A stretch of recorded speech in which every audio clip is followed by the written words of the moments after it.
Hi, welcome to our channel of IGNOU Audiobooks, Indira Gandhi National Open University, School of Social Sciences, SOS, Master's Degree Programs, MA in Psychology, MAP, Second Year, MPC 0 to 2 Assessment in Counseling and Guidance, Block 2 Approaches to Assessment in Counseling, Unit 3 The Person-Centered Approach to Assessment and Counseling, 3.0 Introduction. In the second unit, we learned psychodynamic and cognitive approaches to counseling. Psychodynamic approach emphasized on the past and the repressed, unconscious materials that affect the personality and behavior of the individual. In this unit, we will be dealing with the study of humanistic approach of Carl Rogers. Humanistic approach assumes that behavior must be understood in terms of subjective experience of the individual, and only the individual can explain the meaning of a particular behavior. Thus, humanistic view emphasizes on the person's conscious experiences more than unconscious experience. Every individual has potential to grow fully. It is an inborn quality, and with this ability, the individuals will be able to solve their problems on their own by their own efforts. The counselor does not provide direct answer to the problems of the individual but assist them to find their own unique and suitable remedies. Hence, person-centered approach is known as non-directional approach. The founder of this approach is Carl Rogers. The person-centered approach of Carl Rogers has been one of the most influential techniques in the history of counseling. He put forward this theory in 1942. Based on this theory, he developed the counseling interventions and emphasized the importance of human dignity and also the importance of relationship in the growth of humans. 3.1 Objectives. On completing this unit, you will be able to times elucidate the basic concepts of person-centered approach, times explain personality theory of Carl Rogers, times describe the process of intervention, times identify role and functions of counselor, times analyze the applications of person-centered approach. And let's begin with some basic concepts of person-centered approach. 3.2 Basic concepts. The basic theory of person-centered counseling is stated simply in terms of if-and hypothesis. If counselor has certain qualities like congruence, genuineness, positive regards, and empathetic understanding, then positive changes will take place in client. Most of the theories of counseling and psychotherapy do reflect the lives, needs of people. This approach believes that each individual has his or her own worth and dignity. Each individual is capable of taking decisions and deciding the course of their lives. Rogers sees people as basically good or healthy, or at the very least, not bad or ill. In other words, he sees mental health as the normal progression of life and considers mental illness, criminality, and other human problems as distortions of that natural tendency. His theory is a complete theory, but simple as compared to that of Freud's psychoanalytical theory. Some of the important assumptions underlying this theory are given below. 3.2.1 Unique perception. The same experience may be interpreted by each person in different way. Individuals perceive it in unique way from the others. Let us see examples. If students are punished for misconduct in the classroom, every student perceives this incident differently. This incident may be perceived as insulting, aggression, provoking, mistakes correction, neutral, etc. The way we perceive a situation is influenced by our past experiences, needs, and expectations. Thus, every individual may see the world and perceive the various happenings differently. Our perceptions of external world guide our behavior. As we have mentioned above, this approach gives importance to a person and his/her unique ways rather than what is common sense. This means the person should believe in his/her own perception. He has his own unique way of looking at things and understanding them without comparing with others. This approach believes that the same event is viewed differently by different people.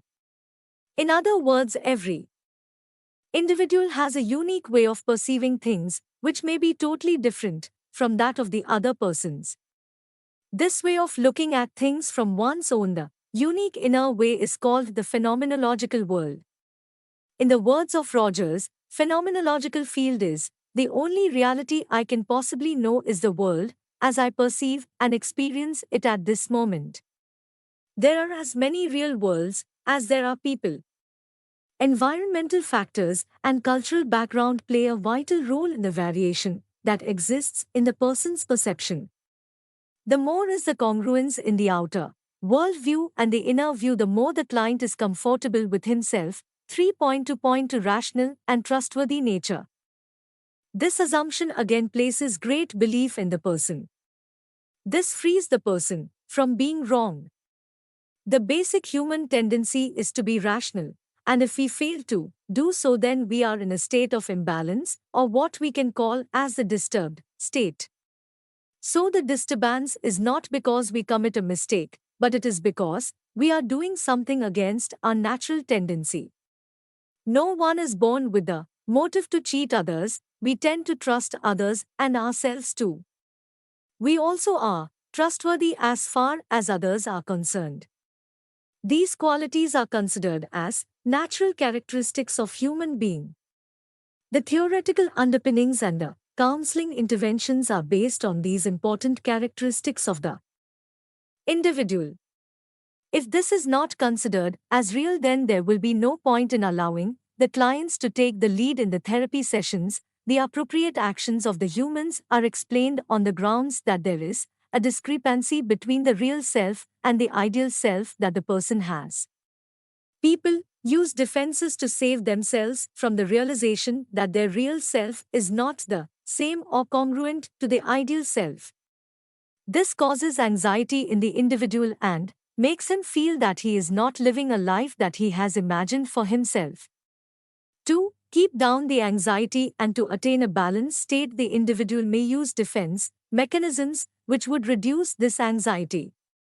With these defenses, the individual is able to keep the conflicts that arise to the minimum. Thus, the major part of the Rogerian counseling or therapy is that the counselor will convey the trust to the client through actions and words.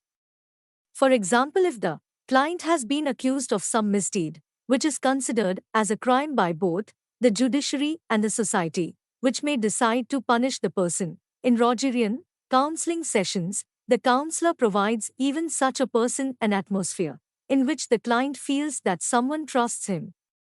This feeling that another person trusts him or her is one of the important motivating factors to bring about a change in one's own self, that is, changing the behavior that is being considered as criminal, etc. 3.2.3 Self-actualization tendency. All humans have an inherent tendency towards self-actualization. This self-actualization is defined as the inherent tendency within the individual or within the organism to develop all its capacities in ways that serve to maintain or enhance the organism. Every individual strives to do better and be better in their lives. This tendency is not forced on the persons from anyone or anything outside, but it is from within the person himself/herself. Perhaps the main requirement here is that one should be aware of the same. Self-actualization is defined as a state of psychological fulfillment. It includes acceptance of self and others, close relationships, goal-directedness, and naturalness. In the words of Rogers, there is one central source of energy in the human organism. It is a function of the whole organism rather than some portion of it. It is perhaps best conceptualized as a tendency toward fulfillment, toward actualization, toward the maintenance and enhancement of the organism. Self-actualizing means 1. Open to experience, 2. Trusting in one's experience, 3. Holds an internal locus of evaluation, and 4. The willingness to be in process. Encouraging these goals is the basic purpose of person-centered therapy. It also includes a need for privacy, orientation toward growth, sense of brotherhood with all people, sense of justice, sense of humor, creativity, and personal integrity. Human being is viewed as a mechanism that tries to develop maximum amount in regard to all the above aspects. This is the force that directs the person. This moves the person in the direction of full growth. Self-actualization is seen as more influential in the development than the environmental factors. This aspect is well recognized by the Rogerian therapists who see that the client is moved by the inner force and thus is less likely to be controlled by the external force. Hence, any change brought about from within is far more effective than ones that are enforced from outside world or externally. 3.2.4 Self-concept and ideal self. An infant has no concept of self or others. As the individual grows and develops and goes through life experiences, the ability to discriminate between self and others emerges. The developing infant also brings to discriminate among its experiences and that of others' experiences also. It leads to I and you feelings formation. The self reflects our view of who we are at a given moment. Ideal self denotes the self-concept the individual would like to possess. Goals and aspirations of our lives are included in the ideal self. In simple words, what am I is the real self and what I want to be is the ideal self. For e.g., I am good but I wish to be very good. Congruence. When the real self and ideal self match with each other, the individual experiences a sense of congruence or genuineness. It is the consistency between what one experiences and what one expresses. For e.g., I am talkative and I talk with friends. If the person finds contradictions in the ideal self and real self, these lead to feelings of incongruence. For instance, I want to talk but due to social pressure I keep quiet. 3.2.5 Positive regard. Positive relations with other human beings are essential for human growth and development. It provides feelings of love, care, being valued, and a sense of belongingness. Any behavior of attention or praise is positive regard, and this positive regard is very important for feeling good about oneself. To receive positive regard, a person may ignore other aspects of self. For e.g., one may like to talk and participate, but if the significant people do not approve of it, the person does not talk, as in the case of children who like to talk when elders are conversing, but stops because it is considered inappropriate for youngster to talk when elders are conversing. Such behavior gets positive regard from others. The needs for positive regard and self-regard would never be at variance with organismic evaluation, and the individual would continue to be psychologically adjusted, and would be fully functioning. 60 years of research has consistently demonstrated that empathy is the most powerful determinant of client progress in therapy. Empathy operating from all three levels, viz., interpersonal, cognitive, and affective, is considered to be one of the most powerful tools the therapist has. 3.2.6 Condition of worth. Every person has different values for certain behavior because of unique self-actualization tendency. If experience is as per self-actualization, then the individual gives positive value to such experience and negative values are given to the opposite or different experience than self-actualization. This is the reason why someone's positively valued experiences get negatively valued by others. However, in many cases, to get positive regard, sometimes an individual has to compromise his self-actualization tendency. In such circumstances, he introjects, incorporates within himself the values of others and ignores self-values. The person thinks that by doing so, it makes him worthy in the eyes of others. In other words, the individual thinks that if I behave according to the expectations of others, I will get more and more positive regard in terms of praise, approval, respect, etc. The above discussed concepts can be summarized in the following sequence. Human behavior is the result of a personal need to grow and develop to full potential. People have the inner ability to grow and accept responsibility for their actions. A person becomes aware of being, that is of self, or a self-concept, through experiences and interactions with others. Everyone needs to be valued by others and to have positive feelings of self-worth. A healthy person has a perception of self that is consistent with his/her own experiences. Problems arise when a person's internal ideas of self-worth and experiences are inconsistent. The above approach is the humanistic approach, and according to Rogers, it is not fixed but is open to change even today.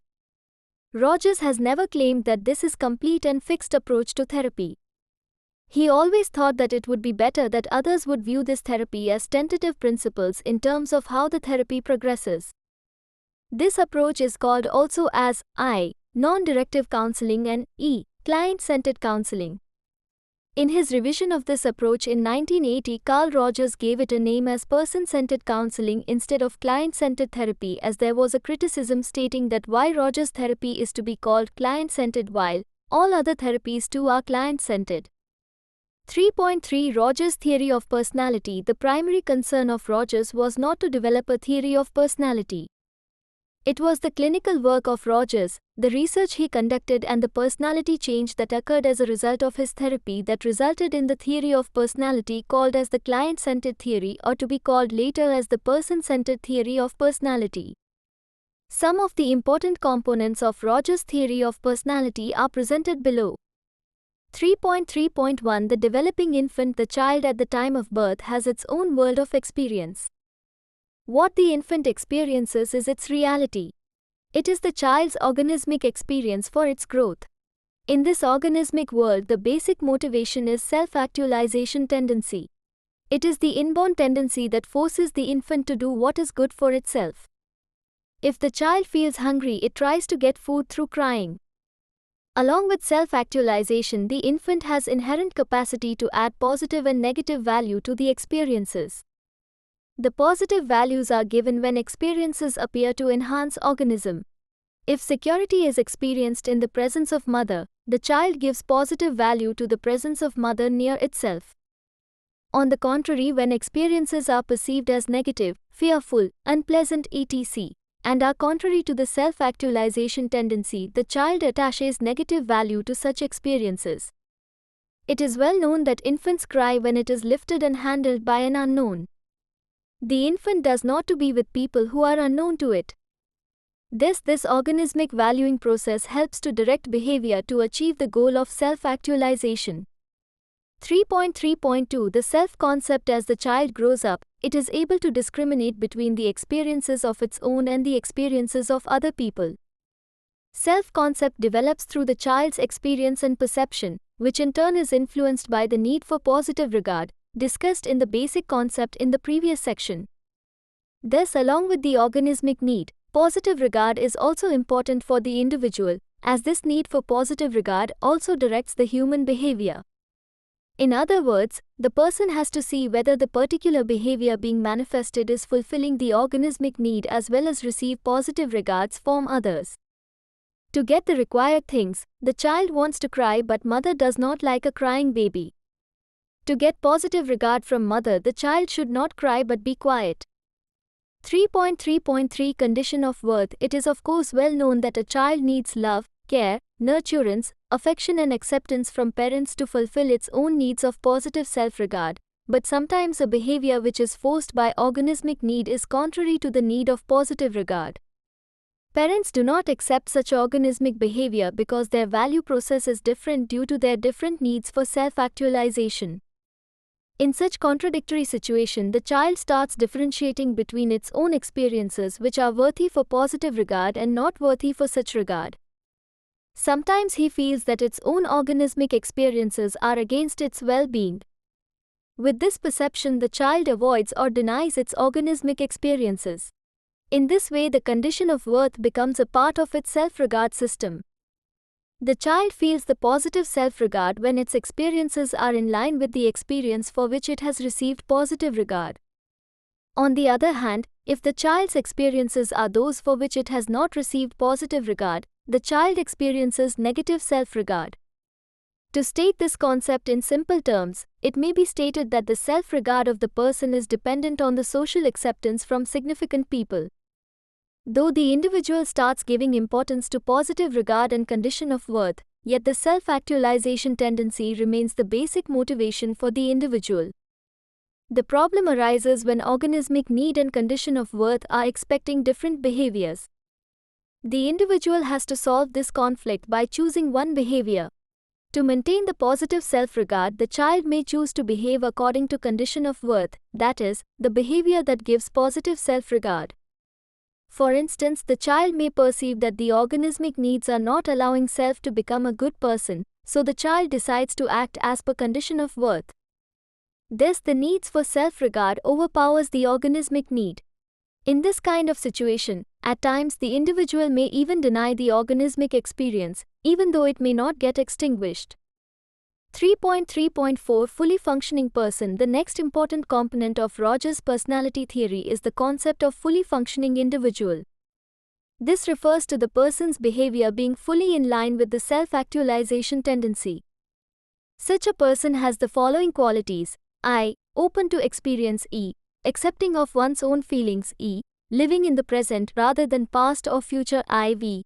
Make free choices and act spontaneously. V. Trusting self. V. Creative and non-conforming.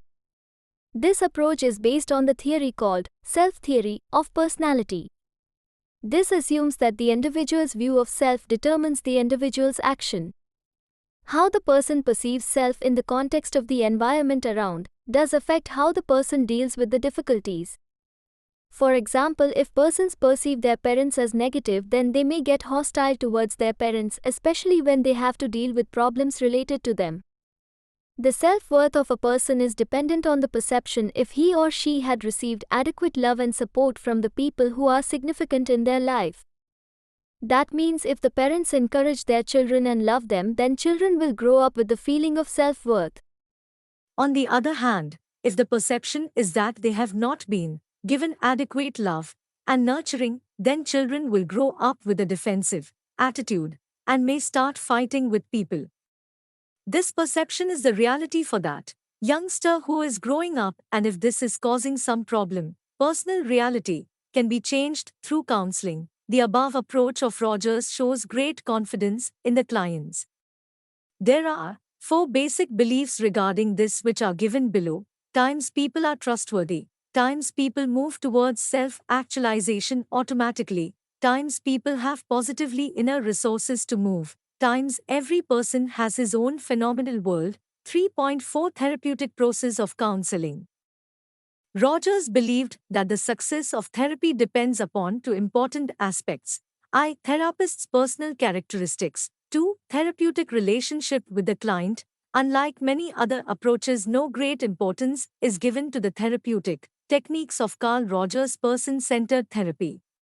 As compared to all other therapeutic approaches, this approach believes the greatest in the capacity of the client to change with own effort.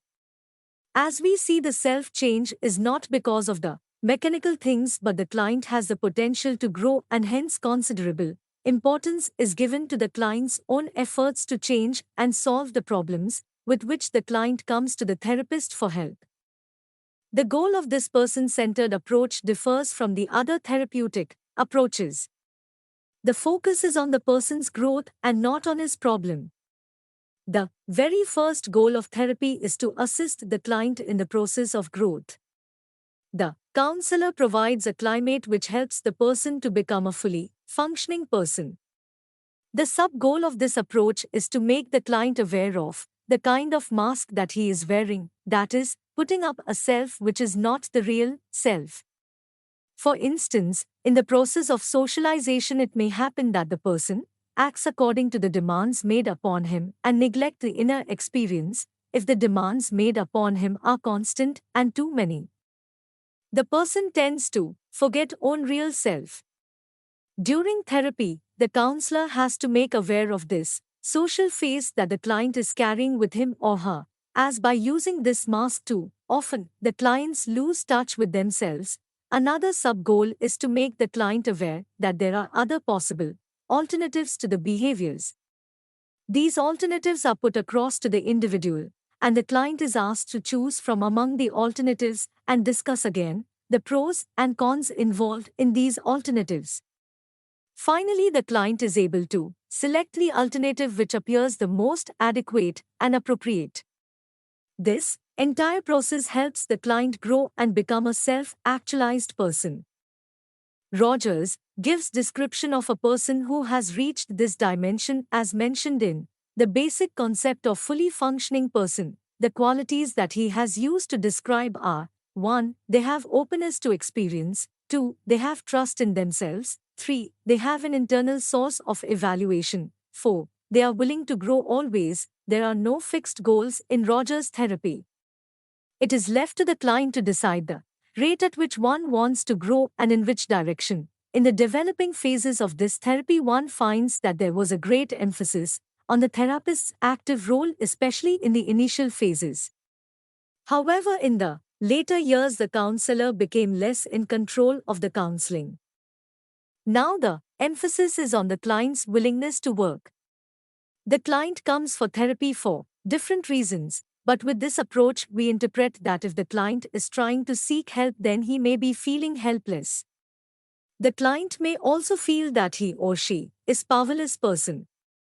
In addition, the client might be failing to take decisions. Now let us see what does the counseling do to the person who has come for help. First step is to provide the client with a nurturing atmosphere in which the client can feel comfortable and uninhibited to express and verbalize one's feelings and thoughts. In order to provide such a nurturing atmosphere, the therapist must have the following qualities: with congruence, unconditional positive regard, and accurate empathy. All these would help the client to grow and deal with the problem with own effort, and these qualities are explained below. A. Congruence. Congruence means the therapist is genuine in his or her expressions. The therapist acts like a real person.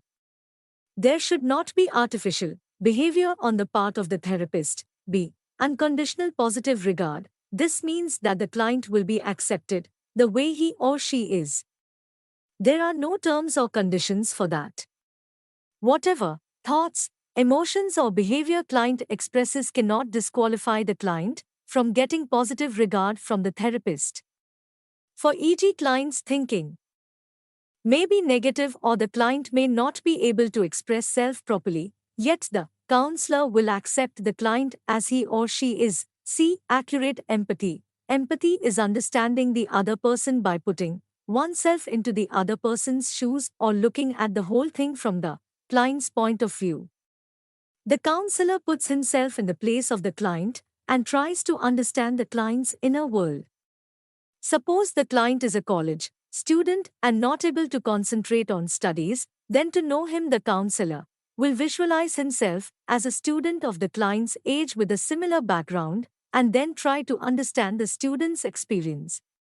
These aspects mentioned about the counselor are very essential qualities if the intervention has to be effective, as we can see that these are the qualities that we seek even in our real life relations.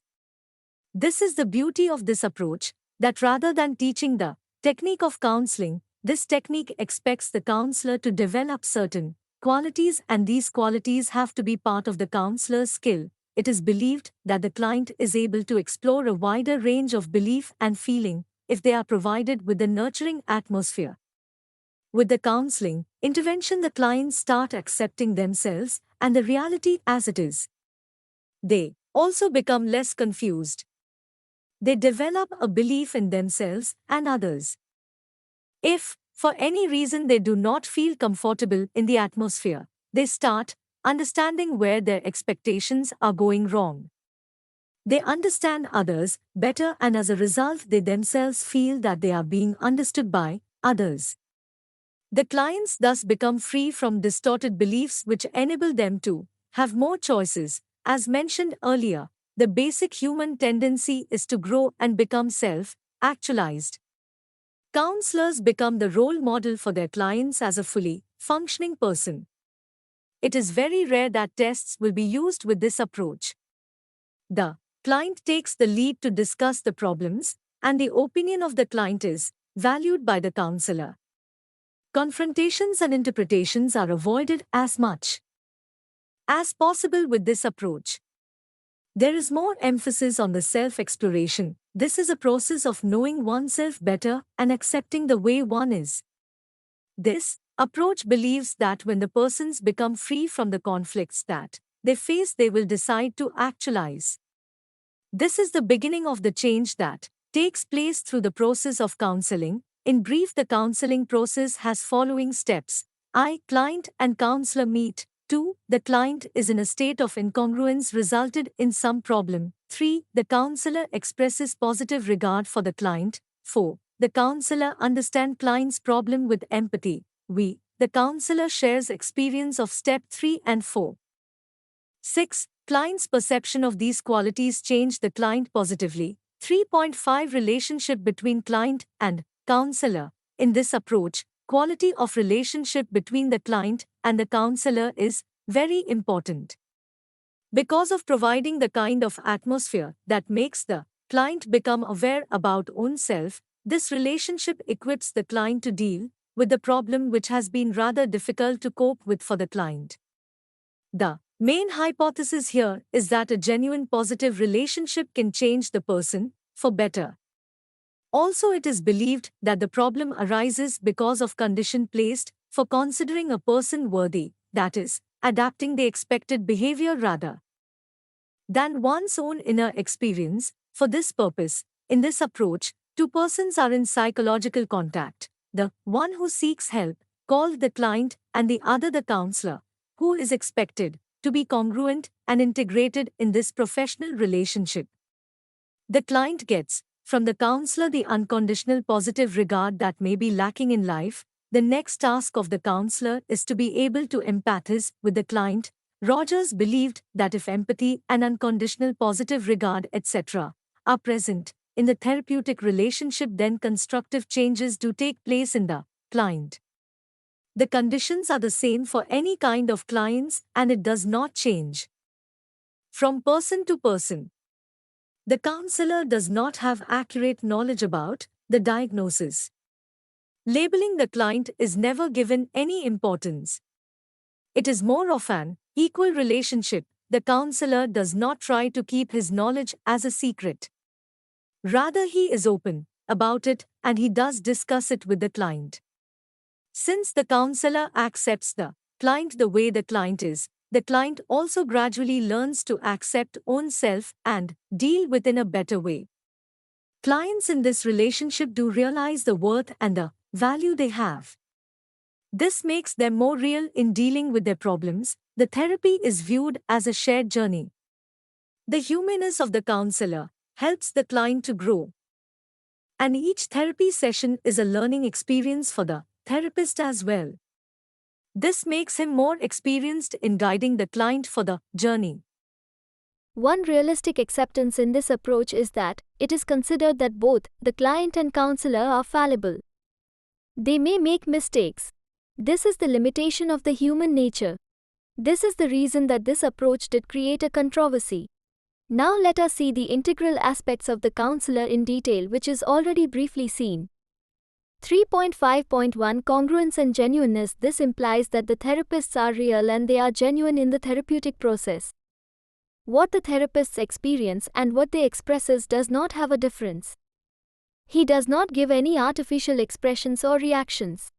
The negative reactions such as anger, boredom and disapproval are also expressed. The counselor takes care that they are expressed in a way that they will not harm the client's mind state. To accept this reaction from the counselor also is a part of being a mature person, so the client is assumed to possess this quality. 3.5.2 Unconditional positive regard. This is the second aspect of being a good counselor. The counselor should be able to convey to the client that he or she cares for him. The caring that the counselor provides is unconditional. It is not dependent upon how the client is behaving in his or her life. For example, the client might be doing something that is not approved by others, but as a professional, the counselor does not pass any comment on this specific behavior of the client. The counselor is non-judgmental in his or her attitude towards the client. This is a difficult task for the counselor. He does not evaluate the client with reference to his behavior, rather he believes in him as a good human being. He at the same time does not support the wrong things that the client is doing. He helps the client to accept himself first and then with the client's desire he helps him to grow, with client's pace. The caring is non-possessive. The counselor does not push the client to do anything saying that some action is the best thing for the client.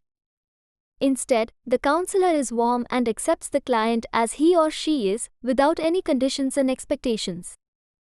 Along with this, he also makes it clear to the client that being a human being, it may not be possible for the counselor also to be accepting and caring all the time. He explains to the client the limits of the human nature. This develops the understanding on the client's part that they should accept the other person the way he is.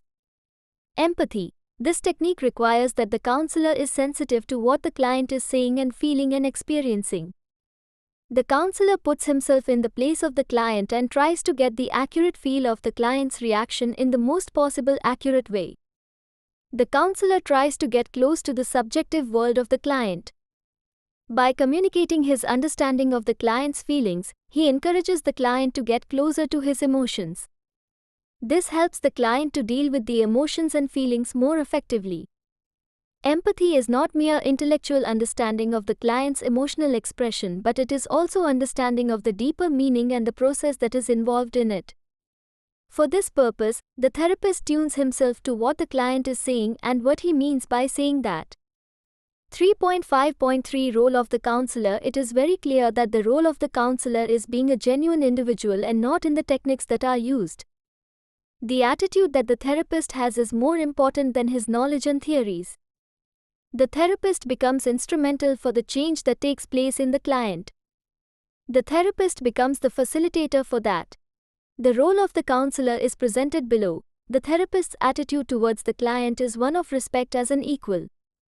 The therapist provides an atmosphere of acceptance where the client is able to become more aware of self and is able to explore his experiences and relationships with others. The therapist attempts to understand the client and is genuine and open to his own experience in the counseling relationship. The therapist offers the client unconditional acceptance and empathetic understanding. It is not the therapist's role to give advice. Apart from the role, few functions are expected of the counselor.